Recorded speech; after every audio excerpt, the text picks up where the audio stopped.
हाँ प्रभु जी। हाँ जी प्रभु जी। हाँ, प्रभु जी, ये सम्यक दृष्टि और सम्यक ज्ञान और सम्यक चरित्र क्या होता है, ये इसके बारे में थोड़ा बताइए प्रभु जी। देखो, ये YouTube वाला प्रश्न है। तो YouTube में आप डालेंगे ना तो सारा कुछ मिल जाएगा। प्रभु जी, हमने वचनामृत में भी पढ़ा था, मैंने एक जगह। हाँ, तो देखो, सम्यक यानी देखो कैसा है कि चीजें जैसी है वैसी ही, इसका मतलब सम्यक होता है। हाँ अब प्रभु जी। सम्यक ज्ञान यानी ज्ञान जैसा है वैसा। सम्यक दृष्टि यानी दृष्टि जैसी है वैसी, यानी पूर्ण शुद्धता की अवस्था में ये बात हो रही है। और क्या, सम्यक स्मृति, सुमिरन या जो भी है वो जैसा करना चाहिए वैसा, है ना। यानी एकदम शुद्धता की टॉप लेवल की बात हो रही है यहाँ पर। तो चीजें जैसी है वैसी कब दिखती है? जब तीन प्रकार की शुद्धि होती है और तीन प्रकार का शून्यता घटित होती है, जिसमें शरीर शुद्धि, फिर विचार शुद्धि और भाव शुद्धि। और शरीर शून्यता, विचार शून्यता और भाव शून्यता, ये जब घटित होता है तब वो दृष्टि उपलब्ध होती है जिसको सम्यक दृष्टि कहते हैं। ये तीन प्रकार की शून्यता से चित्त शून्यता आती है। आप समझे? तो जब ये शून्य हो जाता है चित्त,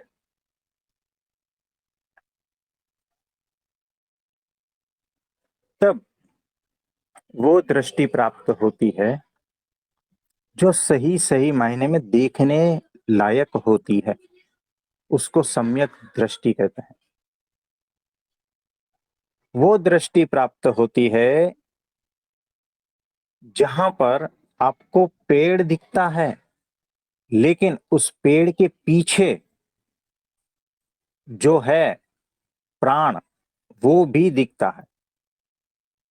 वो सम्यक दृष्टि है। आपको इंसान दिखता है, लेकिन उस इंसान के पीछे जो आत्मा है वो भी दिखता है। वो सम्यक दृष्टि जो समुद्र की लहरें दिखती है, लेकिन उस लहरों के पीछे जो स्पंदन है, जो प्राण है, वो भी दिखता है। और ये चेन है, उसके पीछे और क्या है, उसके पीछे और क्या है, उसके पीछे और क्या है, किसका हाथ है? वो दृष्टि परब्रह्म तक पहुंचती है। और वो सम्यक दृष्टि जिससे कण कण में परमात्मा का दर्शन होता है। इसीलिए हम कहते हैं कि चीजें जैसी है वैसी देखो। उसका दूसरा वर्जन है सम्यक दृष्टि। तो सम्यक श्रवण भी होता है। तो चीजें जैसी सुननी होती है वैसी ही सुनो, है ना। सम्यक आचरण भी होता है।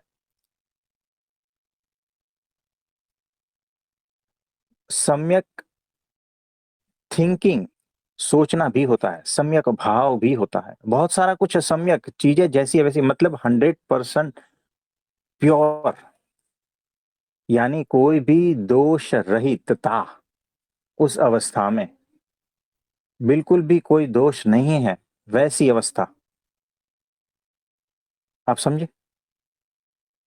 जी प्रभु अब जी। ये सारी चीजें जो है ना वो गूगल और उसमें यूट्यूब में नहीं मिलेगी, है ना। आपको थोड़ा सा शब्दों का इंफॉर्मेशन मिल जाएगा, लेकिन उसकी गहराई तक नहीं पहुंच पाओगे।